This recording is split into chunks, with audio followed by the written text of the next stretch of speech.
Welcome back everyone to Guidance Computer Classes. Class में हम लोगों ने पढ़ा था यूनिवर्सल गेट्स, नैंड और नॉर। अदर गेट्स बनाना नैंड और नॉर के थ्रू। एडर्स पढ़े थे, डिकोडर्स पढ़े थे, इनकोडर्स पढ़े थे, मल्टीप्लेक्सर पढ़ा और इनके एप्लीकेशंस पढ़े थे। आज हम लोग डिस्कस करने वाले हैं बुलियन अलजेब्रा, लॉजिक सर्किट और कंप्यूटर हार्डवेयर से रिलेटेड क्वेश्चंस जो आईएससी क्लास 12 के कंप्यूटर साइंस के 2026 के क्वेश्चन पेपर में पूछे गए क्वेश्चंस थे। उनको वन बाय स्टेप सॉल्व करेंगे। ये भी देखेंगे कि क्वेश्चंस के पीछे कॉन्सेप्ट क्या है। साथ में इन बातों का भी ध्यान रखेंगे कि क्या गलतियां हमें एग्जाम में नहीं करनी है। तो चलिए शुरू करते हैं। क्वेश्चन नंबर 1 मार्क्स का है।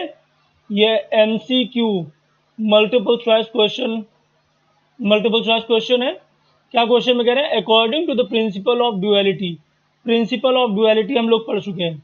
इसमें क्या होता है? 0 कन्वर्ट हो जाता है 1 में, 1 कन्वर्ट हो जाता है 0 में, प्लस कन्वर्ट हो जाता है डॉट में, और डॉट कन्वर्ट हो जाता है प्लस में। वेरिएबल्स जिस स्टेट में है उसी स्टेट में रहेंगे। तो देखते हैं क्या दिया हुआ है। The Boolean equation this will be equivalent to. तो ये बुलियन एक्सप्रेशन दी हुई है तो इसकी ड्युअलिटी लिख लेते हैं। Q bar as it is रहेगा, डॉट प्लस में कन्वर्ट हो जाएगा, 0 1 में कन्वर्ट हो जाएगा, प्लस डॉट में कन्वर्ट हो जाएगा, पी बार ऐसा ही रहेगा, डॉट ये प्लस में हो जाएगा, Q bar as it is plus dot में, इसके बाद P bar as it is dot plus में, Q as it is equal to P bar as it is. अब Q bar plus 1, Q bar plus 1 है नहीं है, गलत। Q bar plus 1 नहीं है, डॉट 1 है, गलत। क्यू बार प्लस 1 ठीक है, dot P bar plus Q bar okay, dot P bar plus Q is equal to P bar. हमारा आंसर यही सही है। क्लियर है? एक क्वेश्चन, दो क्वेश्चन एटलीस्ट ऐसे आते हैं जो बुलियन रूल्स पे डिपेंड करते हैं, बुलियन रूल्स से रिलेटेड पूछे जाते हैं। तो बुलियन रूल्स बहुत अच्छे से याद होने चाहिए। क्वेश्चन नंबर 3 आया था एमसीक्यूज का। यह भी एमसीक्यू क्वेश्चन है 1 नंबर का। Study the given proposition and the statements marked as assertion and reason that follow. Choose the correct option based on your analysis. P is equal to दिया हुआ है you practice regularly. Q is equal to दिया है you become skilled. अब S is equal to दिया है P implication Q. Implication क्या होता है? if P then Q means if you practice regularly then you become skilled. You become skilled. इसका ये मीनिंग है। S2 नॉट P, ये सिंबल होता है और का, नॉट P और Q, ये दिया हुआ है।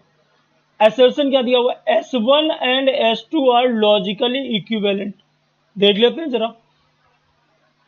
P इम्प्लीकेशन Q क्या होता है? P बार प्लस Q, बिल्कुल सही बात कही है। Reason, a conditional statement P implication Q can be expressed as not P or Q। एकदम सही बात कही है। तो both assertion and reason are true and the reason is the correct explanation for assertion। बिल्कुल सही बात। क्लियर है? तो S1 और S2 दोनों लॉजिकली इक्विवेलेंट भी हैं और P implication को not P plus Q लिखा जाता है। अगला क्वेश्चन, क्वेश्चन नंबर 4, ये भी एमसीक्यूज का है। The Boolean equations a plus 1 is equal to a and a dot 0 is equal to 0 corresponds to, पहली चीज तो a plus 1 is equal to a नहीं होता है, ये क्वेश्चन बोर्ड में गलत था। a plus 1 is equal to 1 होता है। करेस्पॉन्ड्स टू, और ये कौन सा लॉ है? ये क्या इन्वोल्यूशन लॉ है? नहीं, इन्वोल्यूशन लॉ होता है किसी वेरिएबल के बार का बार उस वेरिएबल के बराबर होता है, तो ये इन्वोल्यूशन लॉ नहीं है। लॉ ऑफ आइडेंटिटी, यस, ये लॉ ऑफ आइडेंटिटी है। डिस्ट्रीब्यूटिव लॉ, डिस्ट्रीब्यूटिव लॉ होता है a dot B plus C is equal to a dot B plus a dot C, या डिस्ट्रीब्यूटिव लॉ होता है a plus B dot C is equal to a plus B dot a plus C. तो यहाँ पे ये rule भी लागू नहीं होता है। लॉ ऑफ कॉम्प्लीमेंट, ये कॉम्प्लीमेंट लॉ भी नहीं है। a plus a bar is equal to 1 होता है, a dot a bar is equal to 0 होता है, तो यहाँ ये लॉ भी लागू नहीं होता है। तो ये लॉ भी गलत है, ये लॉ भी गलत है, लॉ केवल ये सही है। तो आंसर तो ये सही है, लेकिन क्वेश्चन में ये गलती भी है। क्लियर है? आगे देंगे। The complement of the Boolean expression a dot B bar plus a bar plus a bar dot B is, तो कॉम्प्लीमेंट कर लूं। अब यहाँ पे क्या लगेगी? De Morgan's theorem. तो डिमॉर्गन्स थ्योरम में क्या होते हैं? वेरिएबल्स की स्टेट भी चेंज हो जाती है, प्लस डॉट में, डॉट प्लस में, 0 1 में और 1 0 में, सब चेंज होता है। तो यहाँ क्या हो जाएगा?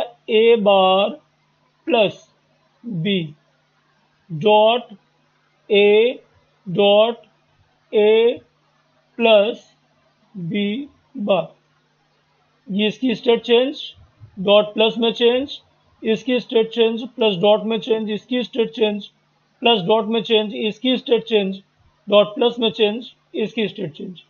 ये आंसर क्या कहीं मैच कर रहा है? a बार तो इसमें है ही नहीं। अब a bar plus b dot a plus b बार, ये सही है। a प्लस b ये गलत है। a बार डॉट b कहीं नहीं मिल रहा है, ये भी गलत है। अब इसमें एक चीज देख सकते हैं, a bar plus b dot a dot dot a plus b बार, लेकिन अब देखें यहाँ क्या है? b डॉट a, क्या कहीं b डॉट a मिल रहा है? नहीं मिल रहा है। यहाँ पे a plus b bar, a के साथ कहीं b बार ऐड हो रहा है, तो a प्लस b बार तो मिल रहा है, लेकिन b बार के साथ a का डॉट, तो b बार के साथ a का डॉट नहीं है। तो यहाँ पे ये कंफ्यूज नहीं होना है कि ये और ये दोनों सिमिलर हैं, इसका करेक्ट आंसर यही है। क्लियर है? यहां पे कम्यूटेटिव लॉ लगता है, लेकिन कम्यूटेटिव लॉ दो वेरिएबल्स के बीच में लगता है, पेयर ऑफ वेरिएबल्स के बीच में नहीं। ठीक है, यहां पे पेयर ऑफ वेरिएबल्स हम इसको इधर रख दें, इसको इधर रख दें, तो वो गलत हो जाएगा। ठीक है, तो हमारा करेक्ट आंसर क्या है? बी वाला, ना कि ये वाला। नेक्स्ट क्वेश्चन नंबर 1 का 9 पार्ट, ये भी 1 मार्क का क्वेश्चन है, क्वेश्चन नंबर 1 का पार्ट है, लेकिन एमसीक्यू नहीं है, इसमें कोई चॉइसेस नहीं दी हैं, इसमें कोई चॉइसेस नहीं दी हैं। क्वेश्चन क्या है? Consider the two propositions given below. A is equal to you use eco friendly methods, B pollution is reduced. If A implies B, A implies B क्या होता है? ये होता है। Then write the contrapositive statement. अब contrapositive क्या होता है? इनवर्स होता है जब ए का भी निगेट हो जाए, बी का भी निगेट हो जाए। कन्वर्स होता है एंटीसीडेंट, पहला वाला टर्म एंटीसीडेंट, दूसरा वाला टर्म कॉन्सिक्वेंट। एंटीसीडेंट कॉन्सिक्वेंट बन जाता है, कॉन्सिक्वेंट एंटीसीडेंट बन जाता है, मीन्स दोनों एक दूसरे को इंटरचेंज कर देते हैं। कॉन्ट्रापॉजिटिव क्या होता है? एंटीसीडेंट निगेट होकर कॉन्सिक्वेंट बन जाता है, कॉन्सिक्वेंट निगेट होकर एंटीसीडेंट बन जाता है। तो इसका आंसर हो जाएगा not be, implication not a. इसको आप इस तरीके से भी लिख सकते हैं, if pollution is not reduced, if pollution is not reduced, then you do not use eco-friendly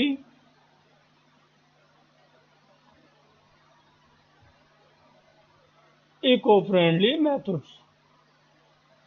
तो चाहे इसे एज ए स्टेटमेंट लिख दो या इसे सिंबॉलिक रिप्रेजेंटेशन लिख दो, दोनों सही माने जाएंगे। ठीक है, अगला क्वेश्चन, क्वेश्चन नंबर 1 का 10th पार्ट। यह भी 1 नंबर का क्वेश्चन है लेकिन एमसीक्यू नहीं है। 8 क्वेश्चन आते हैं जो एमसीक्यूज होते हैं, 2 लास्ट के क्वेश्चंस होते हैं वो एमसीक्यू नहीं होते, होते 1-1 नंबर की। क्या क्वेश्चन है? What is Gray code in Karnaugh map. Gray code हम लोग डिस्कस कर चुके हैं कि अगर हम यहाँ पे कोई वेरिएबल्स लेते हैं, मान लीजिए 4 वेरिएबल का कोई के मैप हम बना रहे हैं, तो हम यहाँ पे क्या लिखते हैं? ए बार, बी बार, और एक बार में एक वेरिएबल की स्टेट चेंज करते हैं, A B then A B bar. तो क्या है? रिप्रेजेंटिंग, अब ये क्या है? 0 0, यह 0 1, यह 1 1, यह 1 0। तो this is the method of representing binary numbers in K map. कर्नौघ map मतलब के मैप।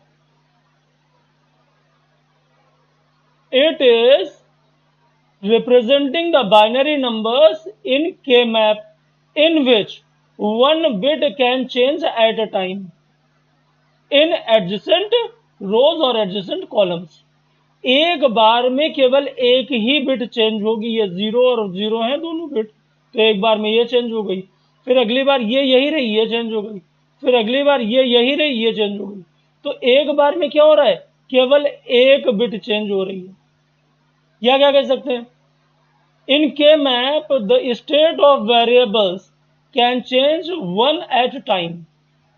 एक बार में केवल एक ही वेरिएबल की स्टेट चेंज होगी, इसी को क्या कहते हैं? Gray code. तो representation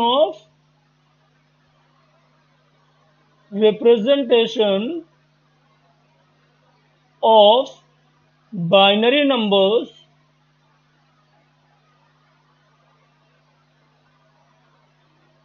in K-map such that one bit can change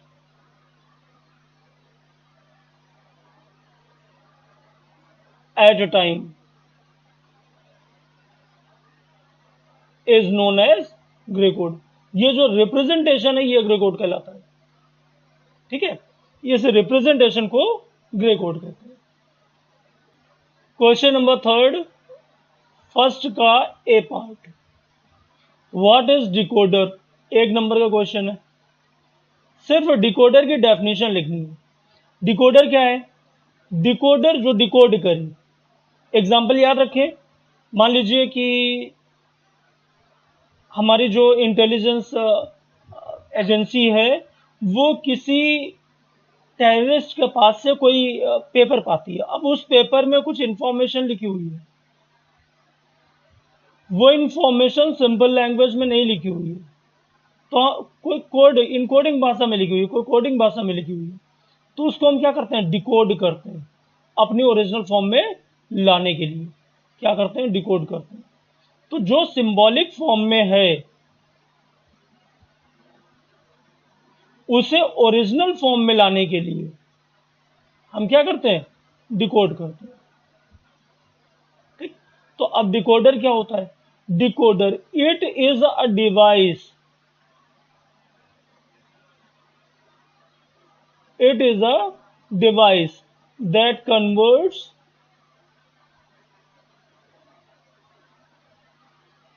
symbolic information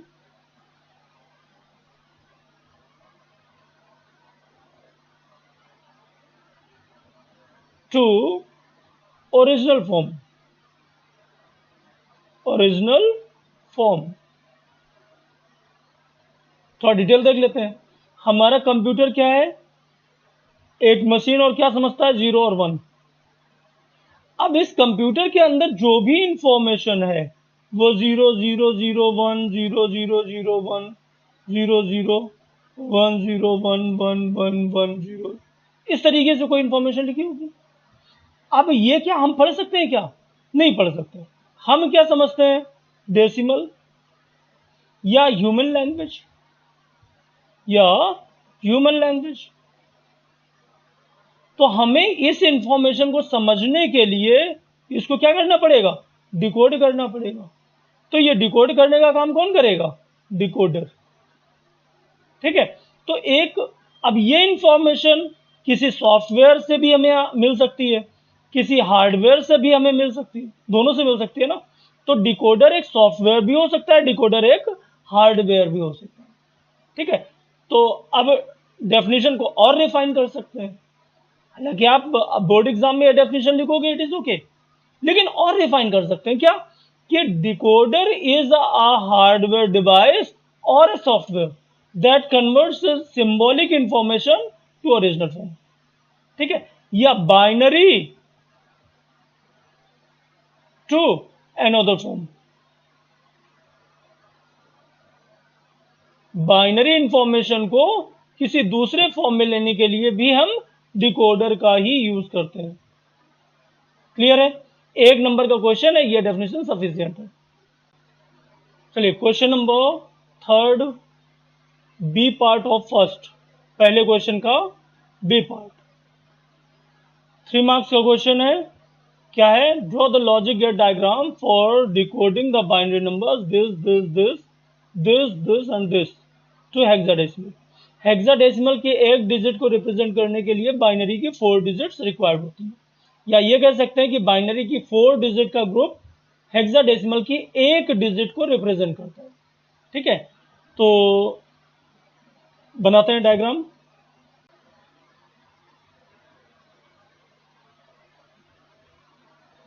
एक डिजिट ये, दूसरी डिजिट बी,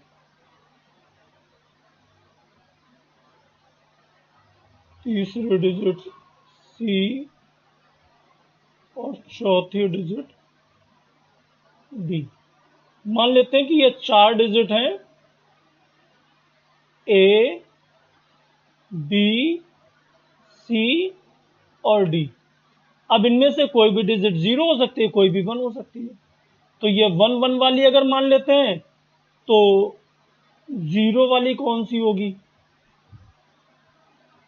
ये 0 को रिप्रेजेंट कर देगा, ये 0 को रिप्रेजेंट कर देगा, नॉट गेट लगा दिया इस पे, ये 0 को रिप्रेजेंट कर देगा, ये 0 को रिप्रेजेंट कर। क्लियर है? तो अब देख लेते हैं, इसकी भी लाइन ड्रॉ कर लेते हैं। ए बार आ गया,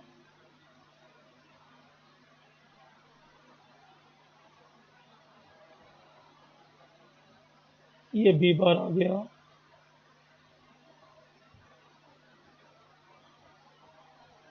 ये सी बार आ गया,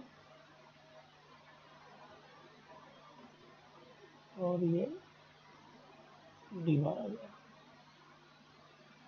अब पहला नंबर क्या है? पहला नंबर है 0011, मतलब ये 0, ये 0 और ये 1, ये 1। मीन्स यहां से सिग्नल पास होगा, यहां से पास होगा, यहां से पास होगा और यहां से पास होगा। देखते हैं जरा।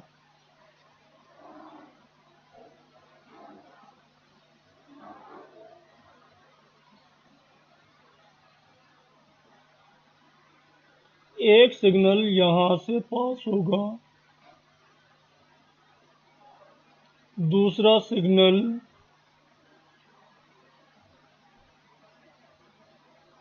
यहां से पास होगा, तीसरा सिग्नल यहां से पास होगा और चौथा सिग्नल यहां से पास होगा। ये चारों सिग्नल पास हो गए। ये जीरो, यहां से जीरो निकला, यहां से जीरो निकला, यहां से वन निकला और यहां से वन निकला। ये सारे किससे जुड़ जाएंगे? एंड गेट से। किसको रिप्रेजेंट कर रहे हैं? 0 0 1 1 को। अगला नंबर क्या है? 0 1 0 0 0 1 0 0 0 1 0 0।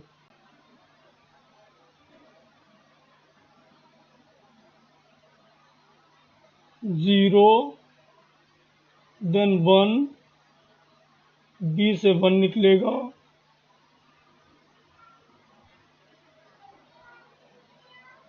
सी से जीरो निकलेगा,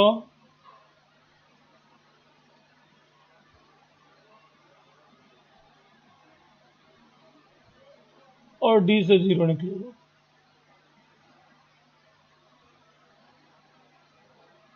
ये सारे फिर से क्या? एंड गेट से ये भी जुड़ जाएंगे। क्या निकला हमें?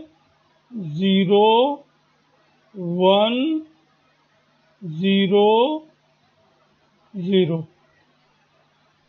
ये नंबर क्या मिल गया? 0 1 0 0। अगला नंबर क्या है? 0 1 0 1।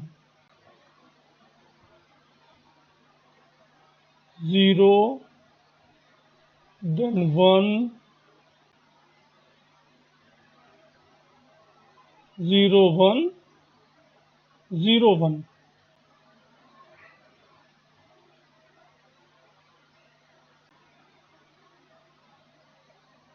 ये 0, ये 1, ये 0, ये 1। ये सब एंड से जुड़ जाएंगे। 0 1 0 1। अगला नंबर क्या है? 0 1 1।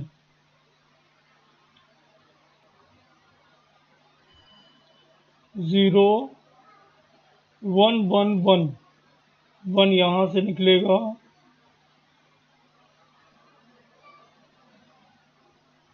1 यहां से निकलेगा और 1 यहां से निकलेगा।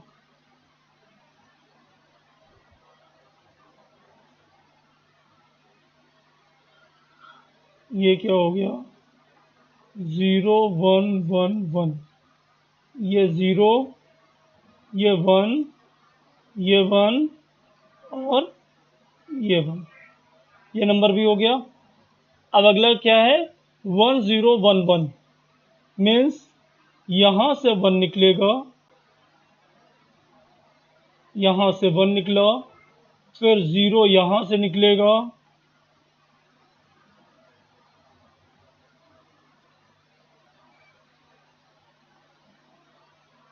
1 0 और 1 यहां से निकलेगा, 1 यहां से निकलेगा।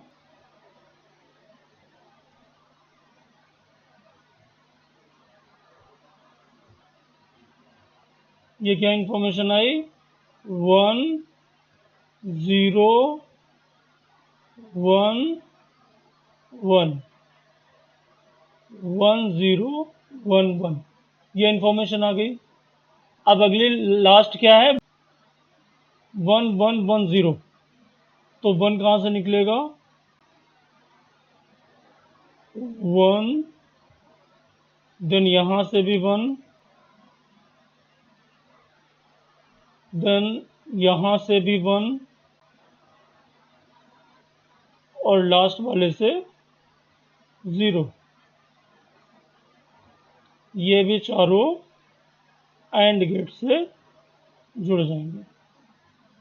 क्या मिल गया हमें? 1 1 1 0। ये वैल्यू किसके बराबर होती है?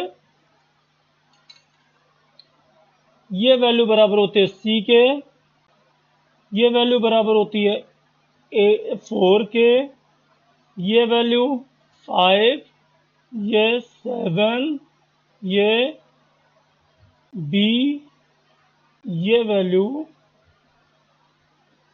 E के बराबर होती है। क्लियर है? 1 2 3 4 5 6, 1 2 3 4 5 6, ये हमारा क्या तैयार हो गया? डिकोडर। ठीक है। डिकोडर में जब भी लाइन ड्रॉ करें तो जहां से लाइन ड्रॉ कर रहे हैं वहां पे एक डॉट बना दें, जिससे क्लियर रहे कि लाइन कहां से जा रही है। कोशिश करें कि लाइन से कहीं भी टच ना करें, लाइन से बराबर रहें। इसके लिए बेहतर होगा कि अगर आप पेंसिल और स्केल का यूज करते हैं। नीट एंड क्लीन डायग्राम बनाएं जिससे नंबर आपको पूरे मिले। Question number C of third first part, तीसरे के पहले का सी पार्ट, 1 नंबर का क्वेश्चन है। State any one application of multiplexer. Multiplexer की बहुत सारी एप्लीकेशंस आपने पढ़ी हैं, बहुत सारे यूज आपने पढ़े हैं। किसी एक को लिखना है। एग्जांपल है टीवी। ठीक है, टीवी सेट में हम मल्टीप्लेक्सर का यूज करते हैं। अदर क्या है? Device device selection in micro processor. Micro processor बहुत सारी डिवाइसेस में कोई एक डिवाइस को सेलेक्ट करता है। मान लीजिए स्कैनर भी लगा हुआ है, प्रिंटर भी लगा हुआ है। अब प्रिंटर भी दो दो अटैच है, एक नेटवर्क प्रिंटर है, एक आपके सिस्टम से लगा हुआ है। कहाँ प्रिंट देना है? ठीक है। क्वेश्चन नंबर थर्ड का सेकेंड पार्ट, 3 मार्क्स क्वेश्चन है। The chain rule states that A implies B dot B implies C implies A dot A implies C. Prove this rule using Boolean laws. अगर ये chain rule सही है तो हमारी क्या आनी चाहिए? टोटोलॉजी आनी चाहिए। ठीक है, तो एक बार देख लेते हैं। A इम्प्लीकेशन B, ये क्या होता है? A bar plus B। B implication C, ये क्या हो जाएगा? B bar plus C। और फिर दिया हुआ है A implication C, A implication C, तो ये क्या हो जाएगा? A bar plus C। तो पहले इतने को सॉल्व कर लेते हैं, बाद में इसको देखेंगे। तो A implies B dot B implies C is equal to क्या हो जाएगा? A bar plus B dot B bar plus C। यहां लगा देते हैं distributive law. A bar B bar plus B dot B bar plus अब C, A bar dot C plus B dot C। B bar dot B ये 0 हो जाएगा, complementary लो। तो हमारा रिजल्ट कितना बचा? A bar B plus A bar C plus B C, ये बचा। इसके बराबर ये वैल्यू आ गई। अब इसी के साथ क्या है? Employees A implication C, A bar B plus A bar C plus BC implication, ये क्या हो जाएगा? A bar plus C। अब अगर इस पूरे को A मान ले, इस पूरे को B मान ले, तो A बार प्लस B आएगा। तो A bar B plus A bar C plus BC whole bar plus C, A bar plus C। अब यहां पे डिमॉर्गन्स लॉ लगा देते हैं। क्या हो जाएगा? A plus B bar dot A plus C bar dot B bar plus C bar, ये पूरा हो गया। एक टर्म ये, एक टर्म ये, एक टर्म ये, प्लस ए बार प्लस सी। अब ये प्लस हम डॉट में डिस्ट्रीब्यूट कर देते हैं, यहां से देखें क्या हो जाएगा, ए प्लस बी बार प्लस ये पूरा इसमें डिस्ट्रीब्यूट कर रहे हैं, ए बार प्लस सी डॉट इसमें ए प्लस सी बार प्लस ए बार प्लस सी। अब तीसरे में dot B bar plus C bar plus ए बार प्लस सी। अब यहां पे देखें ए प्लस ए बार, ये क्या होता है 1 डॉट यहां पे सी बार प्लस सी 1, ए बार प्लस ए 1 डॉट यहां पे सी बार प्लस सी 1, 1 प्लस ए बार 1, 1 प्लस बी 1। रिजल्ट हमारा क्या आ गया 1। So it is a tautology, hence proved। Clear है? हमें इस पूरे को क्या किया गया, chain rule states that, chain rule ये कहता है कि ये इसमें जो इम्प्लीकेशन है वो ट्रांजिटिव नेचर का होता है। इसका मतलब ये क्या, ट्रांजिटिव नेचर का है। ठीक है, तो ये प्रूफ करने के लिए हमें इन रूल्स को लगा के इसको पूरा सॉल्व करना होगा। Next question, question number third का थर्ड पार्ट 1 + 1, एक नंबर का ये है, एक नंबर का ये है। मैक्स टर्म,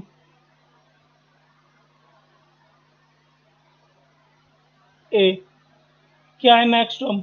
मैक्स टर्म में 0 को वेरिएबल से डिक्लेयर करते हैं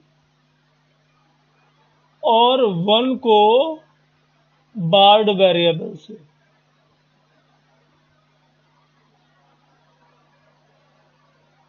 तो 0 को वेरिएबल से डिक्लेयर करेंगे, क्यू 1 है तो इसको क्यू बार से डिक्लेयर करेंगे, आर 0 है तो आर आर ही रहेगा,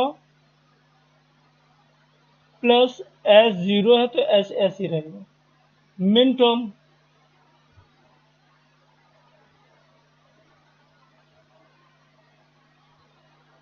मिन टर्म में क्या होता है,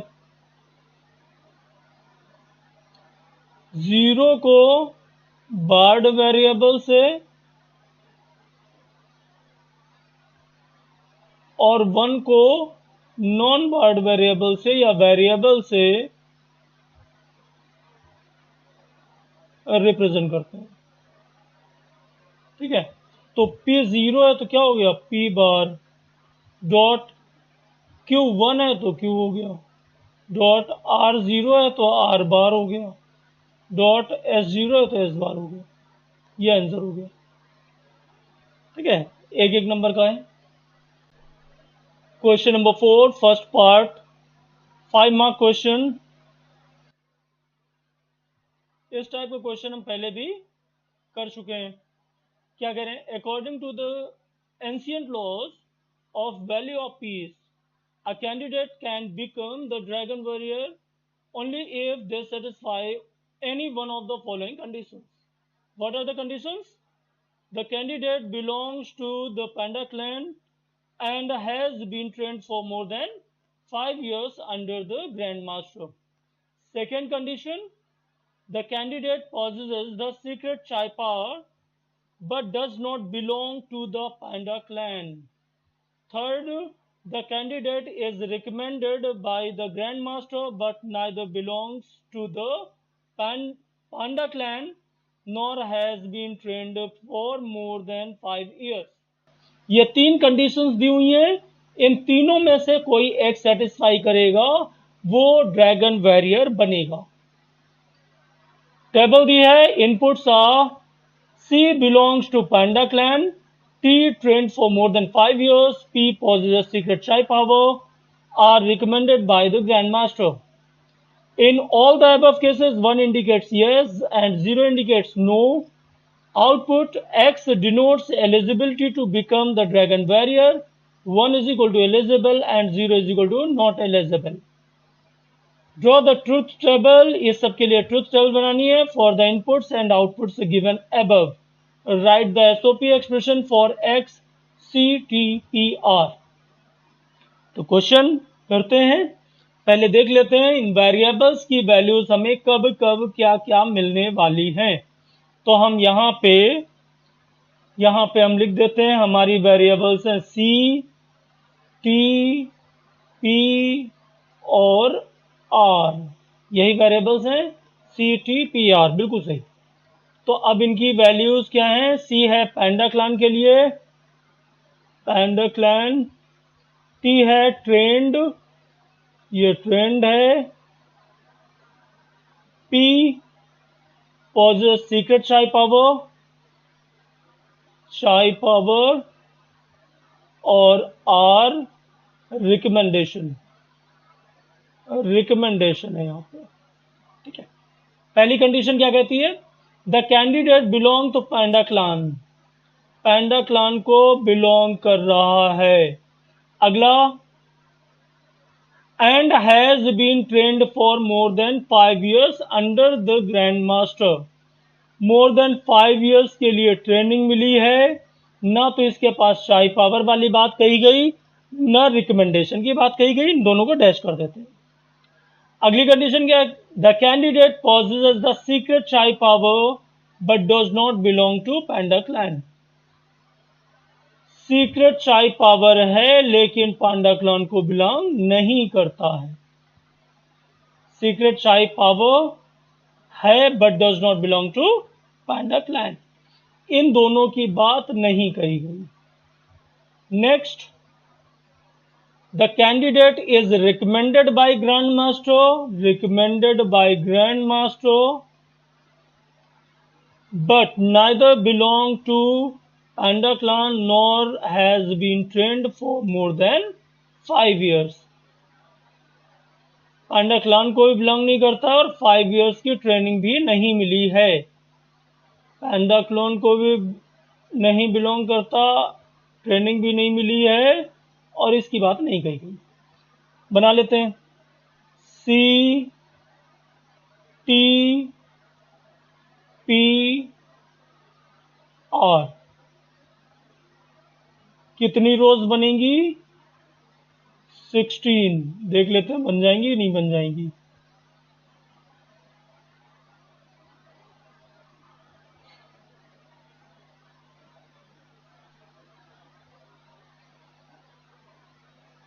और ये हमारा आउटपुट।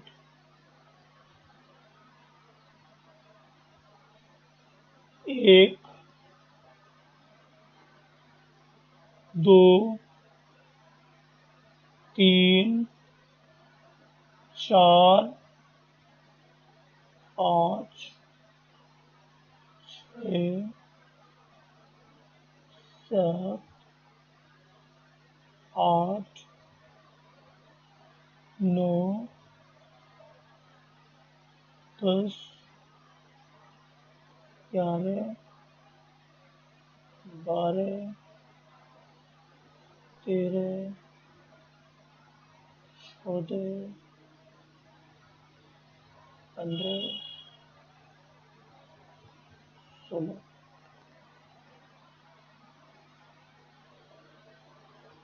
ये हमारा X आउटपुट है। इनपुट्स रख लेते हैं, क्या क्या पॉसिबल इनपुट्स होंगे। तरीका हमने बताया था कि पहले को 0 1 0 1 ऐसे लिखते जाओ और दूसरे को 2 बार 0 2 बार 1 ऐसे लिखते जाओ। ठीक है, आप जैसे चाहें वैसे कर लें। 0 0 1 0 0 0 1 1 0 1 0 0 0 1 0 1 0 1 1 0 0 1 1 1 1 0 0 0 1 0 0 1 1 0 1 0 1 0 1 1 1 1 0 0 1 1 0 1 1 1 1 0 1 1 1। ये हमने सारे इनपुट कॉम्बिनेशंस लिख लिए। अब देखते हैं पहली कंडीशन क्या मिलती है। जब C1 हो और T1 हो, P और R कुछ भी हो, तो C1 हमें यहां पे मिल रहा है, T1 हमें यहां पे मिल रहा है, तो ये सारे क्या होंगे, सिलेक्शन वाली बातें हो गई। दूसरी कंडीशन क्या, C0 हो तो C0 हमें यहां पे मिल रहा है, इसमें T की बात कही नहीं गई, केवल P जहां जहां पे 1 हो, R की बात कही नहीं गई। तो यहां पे P1 कहां कहां पर है, तो P1 यहां पे है, P1 यहां पे है, P1 यहां पे और यहां पे। अगली कंडीशन क्या है, C0 हो, T0 हो, P की बात कही नहीं गई, R1 हो, तो C0 T0 P की बात कही नहीं गई, जहां पे R1 हो तो R1 यहां और यहां मिला। ये हमारे सारे आउटपुट्स आ गए। अब क्वेश्चन में क्या कह रहे हैं, ड्रॉ द ट्रुथ टेबल हो गई for the inputs and output given above, write the SOP expression for X C T P R. तो एसओपी एक्सप्रेशन लिख लेते हैं, किस किस के लिए लिखते हैं, जिसकी वैल्यू 1 होती है, बाकी सारे क्या हो जाएंगे, इन पे सिलेक्शन नहीं मिलेगा। तो इसकी वैल्यू क्या होगी, C bar T bar P bar R, इसकी value C bar T bar P R bar,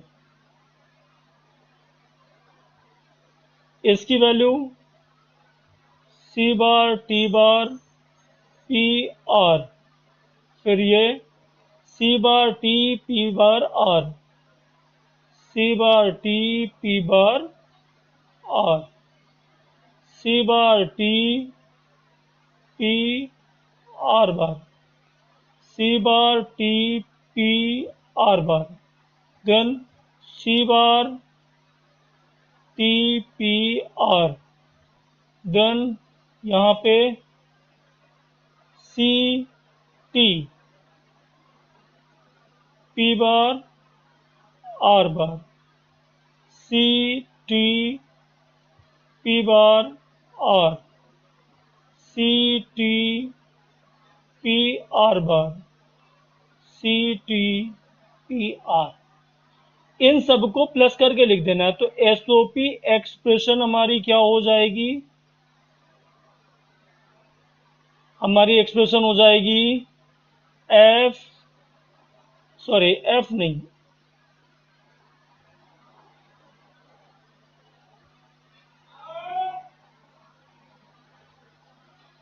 x C T P R is equal to C bar T P bar, C bar T bar P bar R, plus C bar T bar P R bar, plus C bar T bar P R, plus C bar T P bar R, plus C bar T P R bar, plus C bar T P R, plus C T P bar R bar, plus C T P bar R, plus C T P R bar, plus C T P R, या इसी को हम X C comma T comma P comma R is equal to SOP के लिए sigma sign होता है। ये किसकी वैल्यू आ रही है? ये 1 है, 2, 3, 4, 5, 6, 7, 8, 9, 10, 11, 12, 13, 14, 15, ये वैल्यूज है। तो हम यहाँ पे जहां जहां पे 1 है, 1 कहाँ पे? 1 कॉमा कहाँ मिला? 2 पे कॉमा 3 पे। उसके बाद 4 पे नहीं मिला, 5 पे, 6 पे, 7 पे कॉमा कहाँ पे मिला? 12, 13, 14, 15। 12, 13, 14 और 15। तो हम इसकी जगह ये एक्सप्रेशन भी लिख सकते हैं। क्लियर है? Question 4 second part, 3 marks question. Construct the logic gate diagram for a full adder using 2 half adder. Half adder क्या होता है भैया? हमारा अगर ब्लॉक डायग्राम देखें तो ये हाफ एडर है, 2 इनपुट लेता है, एक ए और एक बी, और क्या करता है? 2 आउटपुट देता है। एक तो सम मिलता है और दूसरा क्या मिलता है? कैरी मिलता है। अब इसी में हमें तीसरा नंबर और जोड़ना है। ठीक है, तो ये जो सम है जुड़ेगा तो इसी में, तो ये हमारा दूसरा हाफ एडर इसी में हमारा ये सी जुड़ जाएगा। अब ये जब निकलेगा तो ये भी एक सम देगा, तो इसका सम और ये सम मिला के सम तो हमारा आ गया। कैरी का क्या होगा? एक कैरी तो ये आ गया हमारा, और दूसरा कैरी हमें इससे भी निकलेगा। ये दोनों कैरी क्या हो जाएंगे हमारे? और हो जाएंगे। ये हमारा कैरी हो जाएगा। क्लियर है? तो ये 2 हाफ एडर का यूज करके हम एक फुल एडर तैयार कर सकते हैं। इसका लॉजिक सर्किट देख लें।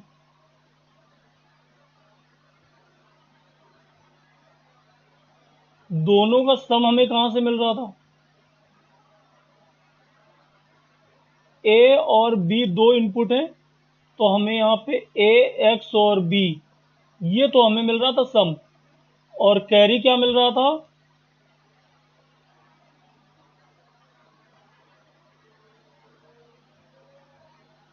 ए डॉट बी, ये हमें मिल रहा था कैरी। अब हमें तीसरा वेरिएबल चाहिए सी, तो तीसरे को जो हम इसके साथ ऐड करेंगे तो ये सम और ये सम दोनों क्या हो जाएंगे? एक्स और से हमें मिल जाएगा।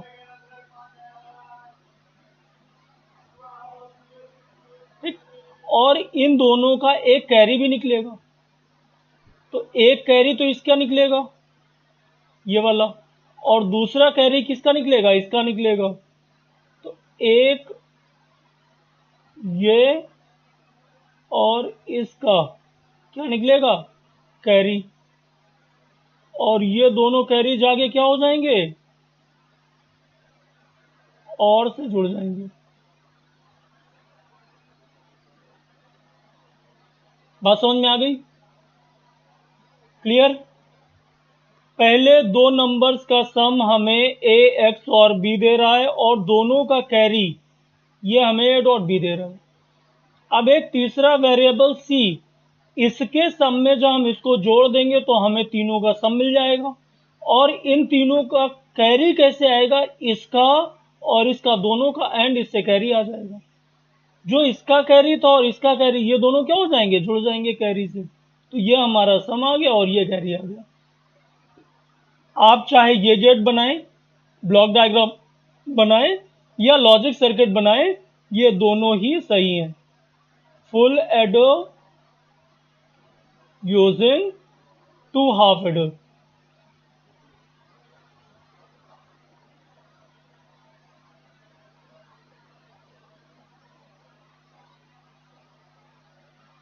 Next question, question number 4 third part, 2 marks question.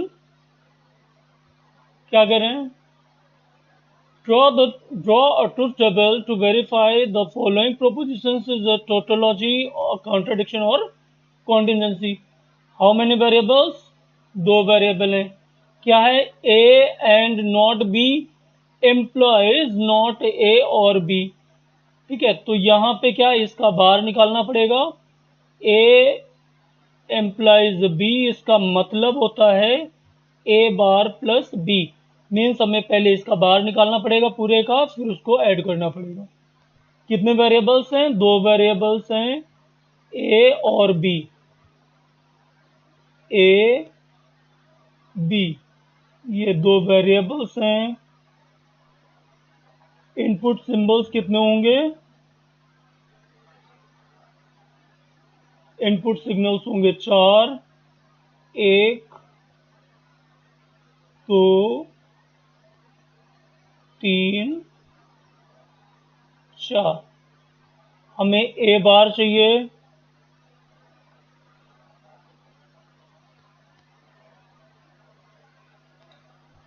हमें चाहिए नॉट ए, हमें चाहिए नॉट बी,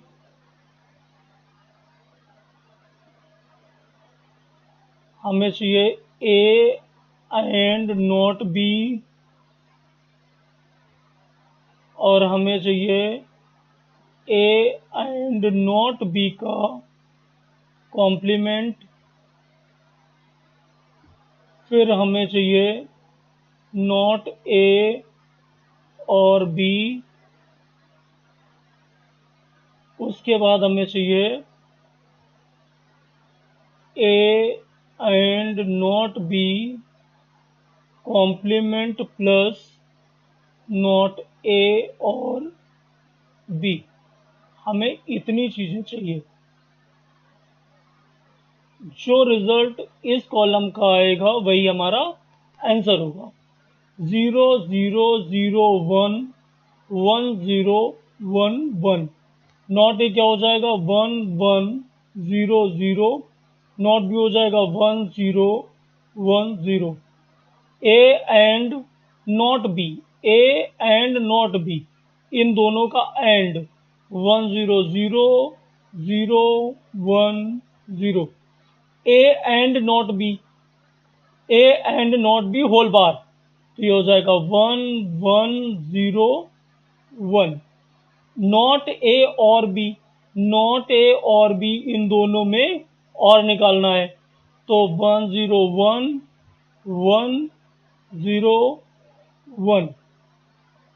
अब इसके बाद इन दोनों का plus, not A and not B whole bar plus not A और बी, तो ये 1 ये 1 ये 0 ये 1।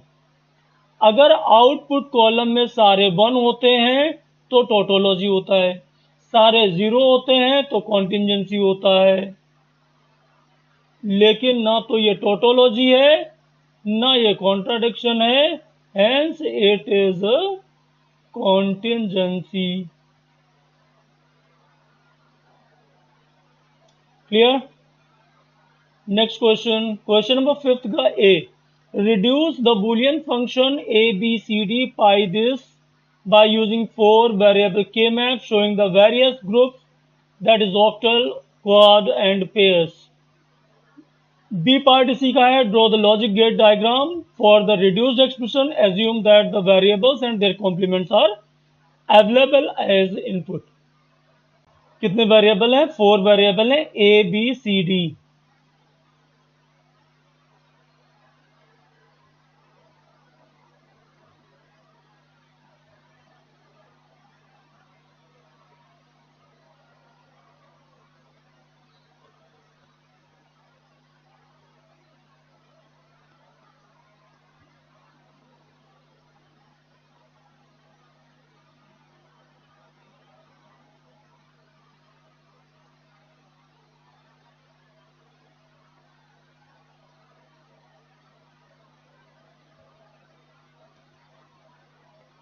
इधर लिख लेते हैं ए बी, इधर लिख लेते हैं C D.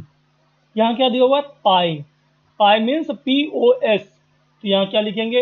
A plus B, A plus B bar, A bar plus B bar, A bar plus B. Similarly यहाँ पे C plus D, C plus D bar, C bar plus D bar और C bar plus D. ये 0 1 2 3 4 5 6 7 8 9 10 11 12 13 14 and 15। ये numbering कैसे करते हैं ये हम लोग पहले डिस्कस कर चुके हैं। अब यहाँ पे 0, तो 0 पे हम क्या लिखेंगे? 0। कलर चेंज कर लेते हैं। 0 पे हम लिखेंगे 0। SOP में हम 1 लिखते थे। 1, ये 0 हो गया। देन 2, ये 0 हो गया। 3, 0 हो गया। 7 8 9 10 11 12 13 एंड 15। देखिए जरा, एक पेयर हमारा कहां पे बन रहा है? एक ग्रुप हमारा जो बन रहा है ये 4 और ये 4, अगर हम इनको फोल्ड कर दें तो ये 4 4 8 का एक ग्रुप हमारा ये बन रहा है। दूसरा ग्रुप हमारा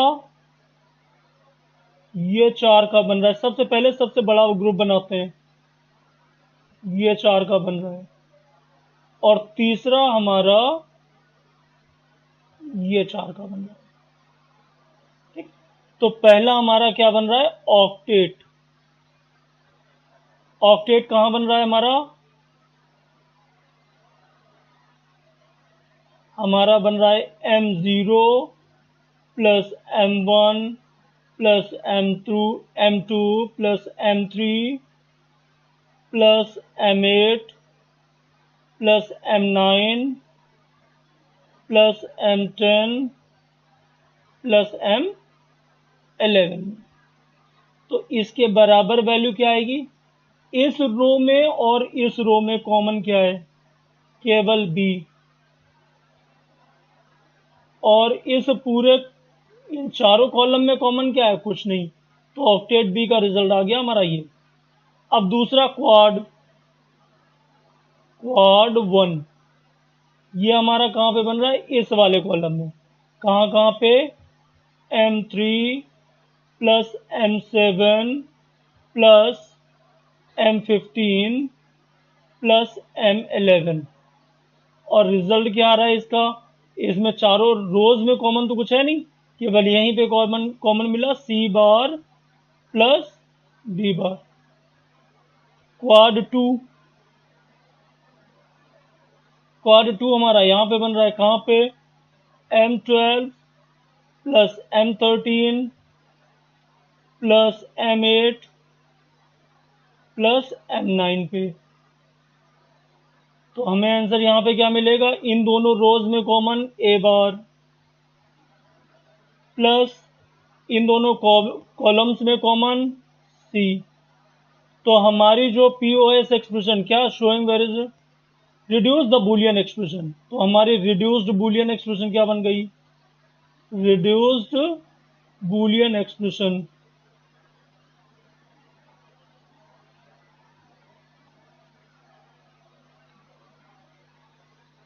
क्या बन गई? B dot C bar plus D bar dot A bar plus C bar, A bar plus C. ये हमारी रिड्यूस्ड बुलियन एक्सप्रेशन बन गई। ये हमारा पहले वाले का आंसर हो गया ए पार्ट का, 4 नंबर का था। अब बी पार्ट में क्या करें, कह रहे हैं draw the logic gate diagram for the reduced expression. तो चलिए इसको कॉपी कर लेते हैं अगली स्लाइड में। हमारी ये एक्सप्रेशन है। क्वेश्चन में बोला हुआ है draw the logic gate diagram for reduced expression, assume that variables and their complements are available as input. Means हम इनपुट में अलग चाहें तो बी और ए बार, सी बार, ये सब के इनपुट हम अलग अलग ले सकते हैं। ठीक है, तो यहां पे हमारे इनपुट हैं ए, बी, सी, डी, तो हमें यहाँ पे डी बार ही यूज करना है। सी का इनपुट हम डबल कर लेते हैं, ये हमारा सी हो गया और ये सी बार हो गया, ये डी, बी, ए। क्या करें, बी डॉट, तो बी तो एज इट इज चला गया।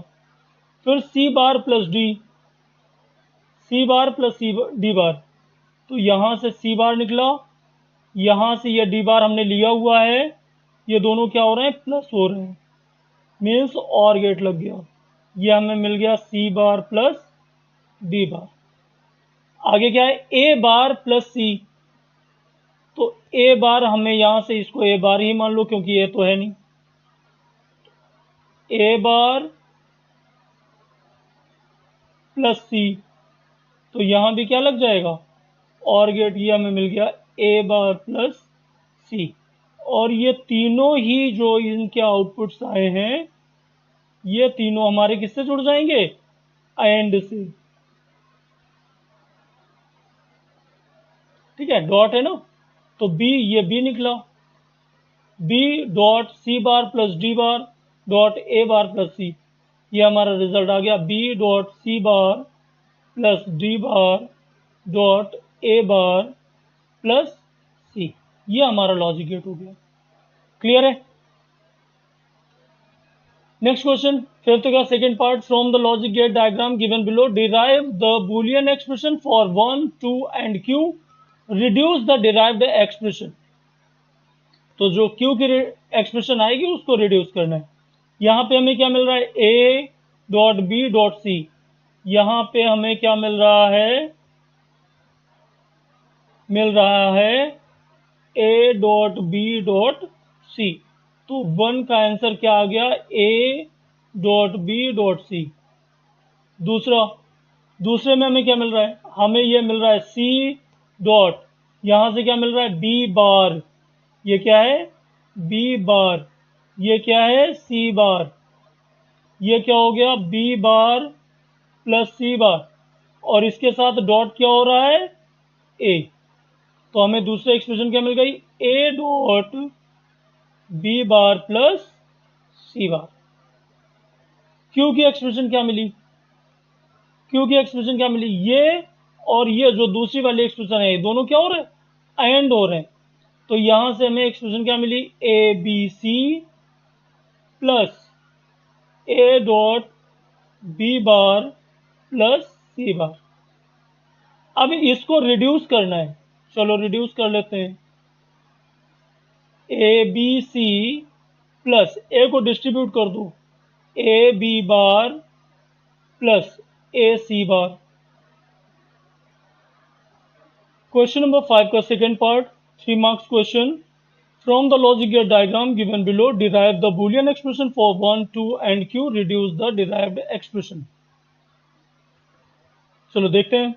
ए बी सी 3 इनपुट है, ए बी सी तीनों एंड हो रहे हैं, इसकी एक्सप्रेशन क्या मिल जाएगी, A dot B dot C. यहां पे ये हमें मिला बी नॉट बी बार, ये हमें मिला सी नॉट सी बार, दोनों प्लस हो रहे हैं, हमें एक्सप्रेशन क्या मिल गई, B bar plus C bar.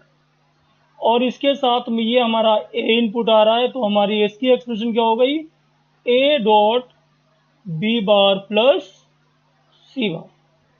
ठीक है, तो हमारा फर्स्ट क्या आ गया, फर्स्ट आ गया ए बी सी, सेकेंड हमारा आ गया A dot B bar plus C bar, और हमारा क्यू क्या मिलेगा, ये दोनों, ये जो इनपुट आ रहा है ए बी सी, और ये जो इनपुट आ रहा है दोनों को क्या कर रहा है, प्लस कर रहा है, A dot B bar plus C bar. तो हमारी क्यू की एक्सप्रेशन क्या आ गई, A B C plus A B bar plus C bar. समझ में आ गई बात, ये एक्सप्रेशन आ गई। अब क्या करें, रिड्यूस द डिराइव्ड एक्सप्रेशन। तो डिराइव्ड एक्सप्रेशन कौन सी है, ये वाली, ठीक है। डिराइव्ड एक्सप्रेशन ये और ये नहीं है, ये तो इंटरमीडिएट एक्सप्रेशन है। डिराइव्ड एक्सप्रेशन ये वाली है। तो इसको सॉल्व करते हैं, A B C plus A dot B bar plus C bar. अच्छा, हमें एक टर्म ये मिला, एक टर्म ये मिला, दोनों में कॉमन अगर देखें तो हमें क्या मिल रहा है, ए। इसको भी डिस्ट्रीब्यूटिव लॉ कहते हैं। B C plus B bar plus C bar, अगर इसको डिस्ट्रीब्यूट करोगे तो हमें यही मिल जाएगा, A dot B C plus. अब इसको देखें, अगर हम यहां पे डिमॉर्गन्स लॉ लगा दें, क्यों लगा दें, क्योंकि यहां बी डॉट सी है, यहां बी बार प्लस सी बार है, तो हमें दिख रहा है कि अगर डिमॉर्गन्स लॉ लगाएंगे तो प्लस डॉट हो जाएगा और ये बार खत्म हो जाएंगे। तो हम इसको क्या कर सकते हैं, B dot C whole bar. Clear है। अब बी सी और बी सी होल बार, अगर हम इसको एक्स मान लें बी सी को, तो ये भी एक्स हो जाएगा। एक्स प्लस एक्स बार कितना होता है, एक्स प्लस एक्स बार होता है 1। तो हमारा रिजल्ट कितना आ गया, A dot 1 is equal to A. Question 5 third part, 2 marks question. Draw the logic gate diagram for 2 input and gate using NOR gate only. तो समझ लेते हैं एंड गेट क्या होता है। एंड गेट में 2 या 2 से ज्यादा इनपुट होते हैं। 2 इनपुट एंड गेट के लिए कहा गया है, तो अगर 2 इनपुट हैं ए बी तो हमें रिजल्ट मिलता है A dot B. NOR gate क्या करता है, ये भी 2 या 2 से ज्यादा इनपुट लेता है, और अगर हमने इनपुट दिए हैं ए और बी तो इसका रिजल्ट आता है A plus B whole bar, means A bar dot B bar. हमें जब इनपुट ए और बी दिए तो हमें मिला आउटपुट में A bar dot B bar, means अगर हम यहाँ पे बार बार इनपुट दे देते तो हमें यहाँ पे डबल बार मिलता, मीन्स हमें ए बार ए डॉट बी मिल जाता। तो हमें क्या करना है, एक जो हमारा इनपुट ए है इसका पहले तो हमें इनवर्स निकाल लेना है, ये निकला है क्या, ए बार। सिमिलरली जो इनपुट हमारा बी है इसका भी हमें इनवर्स निकाल लेना है, मीन्स बार निकाल लेना है, बी बार। अब इन दोनों में हमें नॉर गेट अप्लाई कर देना है। ये हमें क्या मिल गया, A bar plus B bar whole bar is equal to A double bar dot B double bar. A double bar is equal to A dot B double bar is equal to B. ये हमारा answer हो गया। Question में कहा था show the expression at each step, तो हर एक स्टेप में क्या एक्सप्रेशन आ रही है वो हमने सारी की सारी लिखी हुई। ठीक है चिल्ड्रन, तो आज की क्लास यहीं खत्म होगी। आज हम लोगों ने 2026 में आए सारे क्वेश्चंस को 1 by 1 step by step discuss किया। ठीक है, ध्यान रखना है कि जब भी लॉजिक गेट बनाएं, कोई सर्किट बनाएं, तो स्केल का यूज जरूर करें जिससे आपके डायग्राम्स नीट और क्लीन बने। ठीक है, डॉट और प्लस में कहीं भी कंफ्यूज नहीं हो, 0 और 1 में कहीं भी कंफ्यूज नहीं हो। क्वेश्चंस को अच्छे से पढ़ें, समझें क्या पूछा जा रहा है, क्या दिया हुआ है, हमें क्या लॉजिक अप्लाई करना है, और उसके बाद क्वेश्चन को सॉल्व करें। थैंक यू चिल्ड्रन, मिलते हैं अगली क्लास में। अगली क्लास में हम स्टार्ट करेंगे जावा बेसिक से एडवांस तक। ठीक है, तो लाइक करें, सब्सक्राइब करें, फॉलो करें। Thank you, have a nice day, God bless you.